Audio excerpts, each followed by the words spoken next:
What if the stranger you just married has been watching you since you were a child? What if your wedding was the end of a 20-year hunt and the beginning of a nightmare you never saw coming? This is Stella, this is William, and this is the lie that built their love.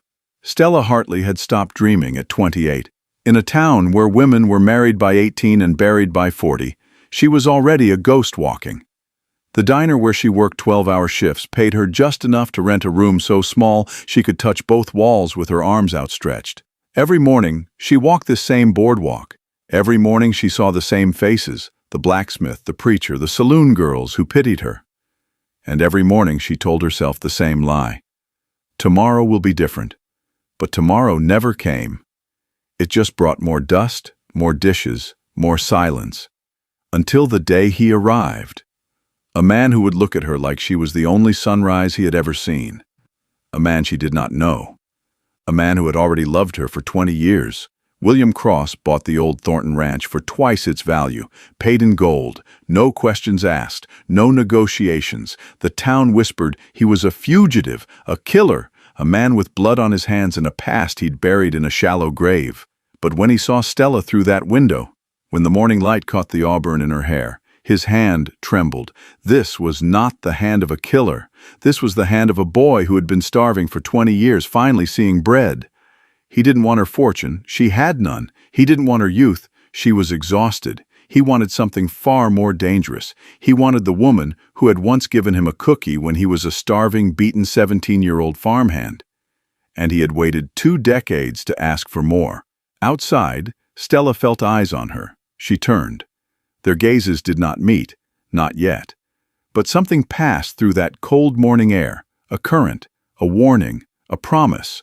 The stranger stepped out of the saloon, and Stella's life, the small, quiet, hopeless life she had accepted, ended forever. "I need a wife," William said. Stella stammers, You don't even know me." His eyes didn't leave hers. He knew her. He knew the curve of her childhood smile. He knew the way she bit her lip when she was nervous. He knew that she had no idea who he was, and that was the most painful truth he had ever carried. William said, "I know enough. I've got a ranch, a house. You've got nothing. It's a transaction. You say yes and you'll never wash another dish again." It was the ugliest proposal ever spoken, and the most honest. No flowers, no poetry, just a desperate man offering a desperate woman a cage made of gold. Stella looked at his scar, at his hands, at the darkness behind his eyes. Every instinct told her to run, but she was so tired of running, so tired of nothing. Stella, when? And just like that, the stranger bought a bride. And the bride sold her future to a man whose love was a 20-year secret waiting to destroy them both. The ceremony lasted 2 minutes and 43 seconds. No flowers, no music, no guests, just the rain tapping against a warped window and the creak of a floorboard under the justice's worn boots. When William placed the ring on Stella's finger, his hand shook, not from cold, not from weakness, but because he had imagined this moment 10,000 times, in mining camps, in jail cells, in the dark of a boarding house room where he slept with her sketch under his pillow. He had waited 20 years to touch her hand, and now that he had it, he did not know what to do next. He only knew that he would die before letting go.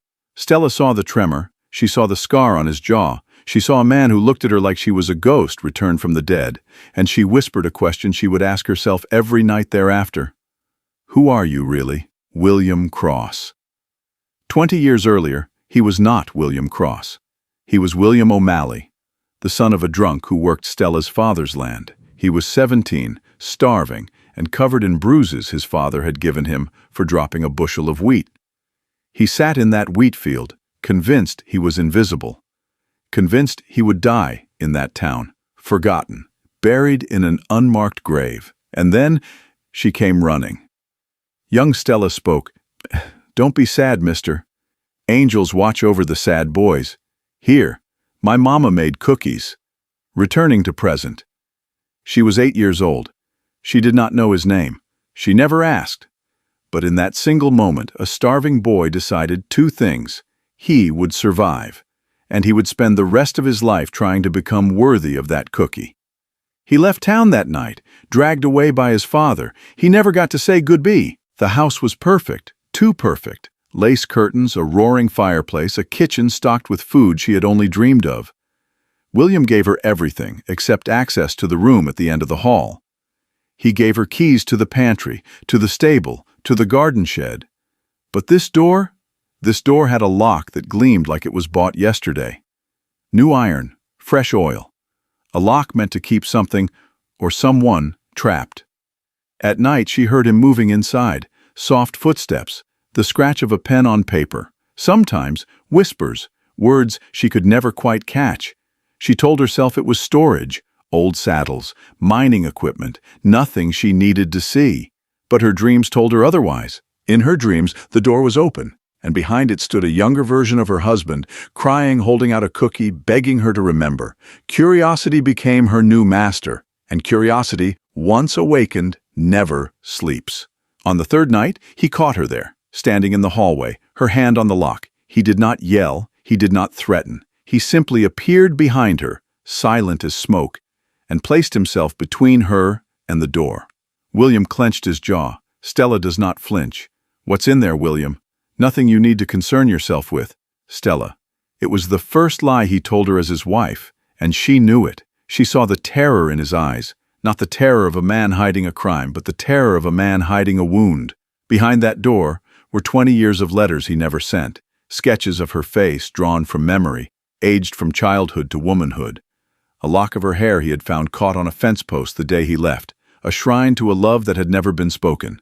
He could not show her, not because he was ashamed of loving her, but because he was terrified she would see the truth, that he had loved her for so long, from such a distance, that he did not know how to love her up close. She did not push, not that night, but she looked at him, really looked, and saw the boy beneath the scar.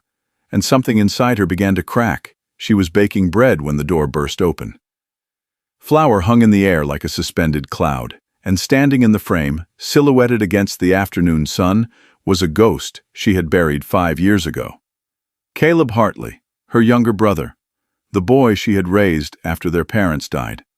The boy who had stolen their inheritance and vanished into the night, leaving her to wash dishes for strangers just to survive. Stella spoke with a breaking voice. "You're supposed to be dead." "Disappointed, sis. I heard you bagged the ghost of Thornton Ranch, William Cross, the man with no past, or should I say the man with my past?" William appeared at the top of the stairs like a bear woken from hibernation. He had not slept in 3 days, not since the wedding, and now the one man who could destroy everything was standing in his kitchen. "You want to tell her how you got that scar, William? Or should I?" "See, Stella, dear, William and I go way back. We worked the same mine in California. And I know exactly why he bought this land, exactly why he married you." Stella looked at her husband. She saw his jaw tighten. She saw the pulse hammering in his throat, and for the first time she saw not a stranger, but a man standing on the edge of a cliff, about to be pushed. Caleb did not want money, not yet. He wanted the secret, because the secret, once spoken, was worth more than gold. It was worth power over a man who had spent 20 years building a fortress around his heart. "You take one more step into my house, Caleb, and you will leave feet first." She confronted him in the parlor. The fire poker was in her hand, not to strike, but to keep distance between them. Because the man across from her was not the stranger she had married. He was someone else entirely. With Stella cracked voice again. 20 years? Is it true? Did you know me before? Your father had a wheat field, North Acre. I was a boy. My father worked for him. You ran up to me. I was crying. He told her everything. The cookie, the beating, the promise he had made to himself in that field. The letters he had written but never sent, the sketches he had drawn from memory, aging her face year by year, imagining the woman she had become. "I was 8. That was one moment. You built a life. On a cookie." Before she could speak again, before he could explain, the world turned orange. "You want a clean slate, William? Let's burn it all down." Caleb had slipped out during their argument. He had taken a lantern to the barn, soaked the hay with kerosene, and struck a match. He did not want money anymore. He wanted annihilation. William, spoken, roar. "Stay here. Do not move." While William fought the flames outside, Stella did the one thing he had told her never to do. She ran back into the house. She grabbed the heaviest thing she could find. A cast-iron skillet from the kitchen. It was not a weapon. It was a promise. She would not cower. She would not hide. Not anymore. Caleb was already there, at the end of the hall, at the locked door. She had spent 5 years angry at her brother for abandoning her. But that anger had been cold, the anger of a woman who had given up. Now, watching him raise a knife to that door, the anger turned hot, turned alive. Not this door, not tonight. She did not know what was behind it. She did not care. It was her husband's, and no one, not even blood, would take it from him. The door splintered on the third strike. Caleb shoved it open and froze. But it was not the sketches that made Caleb's blood run cold. It was the wall behind the desk. He knew. He always knew. William had not just come back for Stella. He had come back to bring a criminal to justice. The man she married was a hunter, and her brother was the prey. The secret was not obsession. It was a trap. William had built this room not to worship her, but to catch the man who had stolen from her, the man who had abandoned her, the man who was now holding a knife in her husband's house. Caleb spoke. "You see? He used you. He used you as bait." Stella looked at her brother, then at the room, then back at her brother. And for the first time in her life, she knew exactly who the monster was. The smoke was thick enough to taste. Copper and ash and fear. Caleb's knife pressed against Stella's throat, close enough that she felt each breath move the blade. One flinch, one sneeze, one mistake, and the story ended here. William stood frozen in the doorway. 20 years of longing. 20 years of building a life worthy of her. And now the man he wanted to destroy held the only thing that mattered. Caleb laughed. That wet, rattling sound of a man who thought he had already won. "You think I don't see it?" he hissed. 20 years of watching her. But Caleb was wrong. William wasn't hesitating because he was weak. He was hesitating because if he fired, the bullet might pass through Caleb's chest and find hers. And then something shifted. Stella stopped struggling. She stopped begging. She looked past the blade, past the smoke, and straight into William's gray-blue eyes. And she whispered 4 words he would never forget. "Do it. I'm not afraid," Stella shouted. She didn't beg for her life. She gave him permission to end it, if it meant ending the monster. And in that moment, William Cross realized something terrifying. He loved her so completely that her courage shattered him more than her death ever could. Rain fell like the sky itself was trying to wash away the sin. William had Caleb pinned in the mud, his fist raised high, trembled with 20 years of rage. Beat. 1 punch. That was all it would take. He had dreamed of this moment, every night in the cold mines. Every morning he woke up alone. The boy who stole his future, the brother who abandoned Stella, the monster who threatened to burn everything down. Justice or vengeance? In the Old West, no one could tell the difference, and no one would ever know. But then he felt it. Not the rain, not the fire's heat. A hand, small, calloused, gentle. Stella. Her fingers wrapped around his fist.